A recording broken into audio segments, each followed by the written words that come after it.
Bom, eu sou professor aqui do Departamento de Filosofia da PUC do Rio de Janeiro desde 2009, mas desde 2001 eu trabalho com ensino à distância em várias instituições diferentes. E hoje para mim é muito clara a maneira como essas duas modalidades, a presencial e a distância, elas se complementam perfeitamente, na medida em que cada uma tem potencialidades e possibilidades que a outra não tem. Vou contar um pouquinho da minha experiência com o uso da plataforma Moodle na disciplina de empreendedorismo, código EMP 1200, que é uma disciplina de 2 créditos, né? São 30 horas, ou seja, 15 aulas ao longo do semestre para alunos de graduação, e é uma disciplina que pega alunos de praticamente todos os departamentos, né? Grande parte alunos do design, tem muitos alunos também da engenharia, alunos da administração, da comunicação. Enfim, a turma é bastante diversa e é um curso introdutório sobre a temática de empreendedorismo. Atualmente, essa disciplina ela está com 7 turmas, cada turma em média aí de 35 alunos, quer dizer, chega próximo a 250 alunos por semestre, e toda ela é baseada, a espinha dorsal desse curso é todo construído em cima da plataforma Moodle, aqui junto com a CCAD. Inicialmente a gente começou trabalhando com 2 turmas, depois foi ampliando para as outras, as turmas também aumentaram a quantidade de turmas, até que no momento atual as 7 turmas elas estão trabalhando na plataforma. Eu uso o Moodle como uma ferramenta educacional e até com muita intensidade no curso de Introdução à Química do PUC por um semestre do PIUS, Programa de Integração da Universidade, Escola e Sociedade. Eu tive experiência com vários sistemas de ensino à distância, né? Várias plataformas de ensino à distância, né? Me lembro bem de ter trabalhado com AulaNet, com Collaborate e agora também com o Moodle. E uma grande vantagem que eu vejo do Moodle em relação aos demais é a maleabilidade do ambiente, né? Quer dizer, o professor tem toda a autonomia para montar o curso da maneira como ele quer, com as informações que ele quer, né? E dar ao ambiente virtual a cara e o percurso que ele pretende.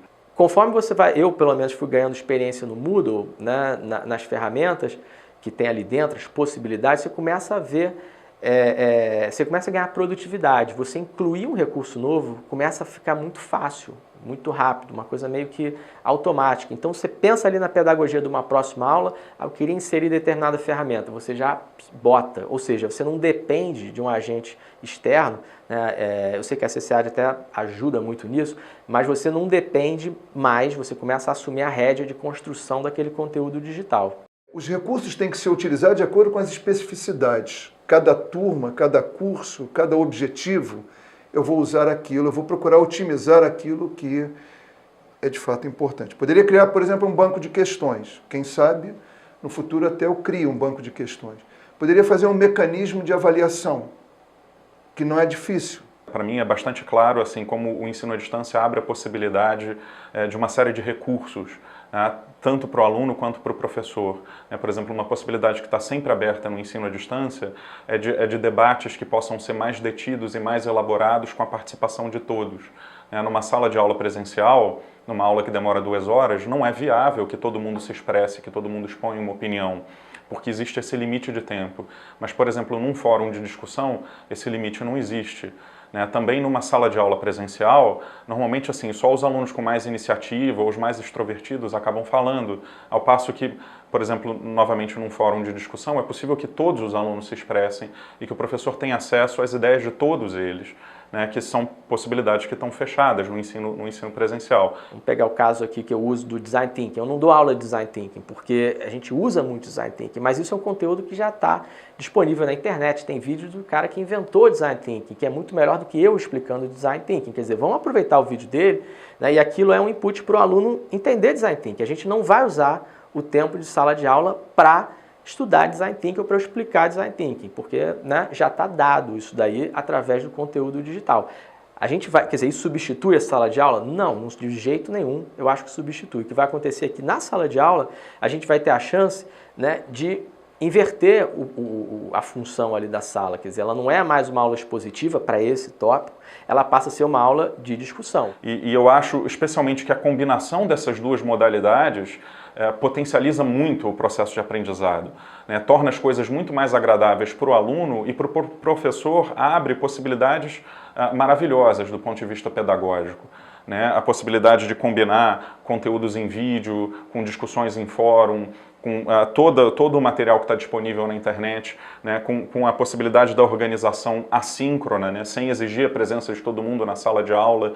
Isso melhora muito o processo de aprendizado na medida em que respeita o ritmo dos alunos e assim por diante. Isso, então, me traz um conforto muito grande, que eu sei que o aluno está cercado de tudo o que ele precisa. E se você, paralelo a isso, desenvolve a autonomia junto a esse aluno, então o teu trabalho, ele, dentro daquele espaço de 2 horas, ele fica extremamente otimizado. Eu acho que é utópico você pensar que você vai começar a usar aquela plataforma e você já vai ter aquele curso ideal, né? Eu acho que é uma coisa muito mais de pequenos passos semestrais que você vai estar dando, de melhorias, né, do que você fazer aquela grande tentativa de eu vou construir o meu curso online. Eu acho que é uma coisa muito mais de eu vou começar a experimentar a plataforma, inserir pequenas funcionalidades que me ajudam numa determinada aula, né, e depois aquelas funcionalidades, como eu falei, é uma escada, aquilo vai só subindo.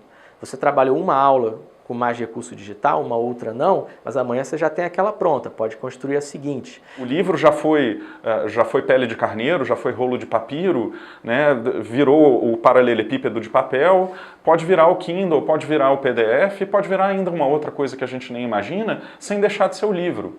Né? E com a mesma Ilíada, com a mesma Odisseia, com os mesmos diálogos de Platão, né? E se renovando em modos de apresentação, em modos de discuti-lo, de se relacionar com ele. Em parte é papel da universidade pensar essa tensão de tradição e renovação. Né? E um dos imperativos dessa tensão hoje é pensar um ensino à distância.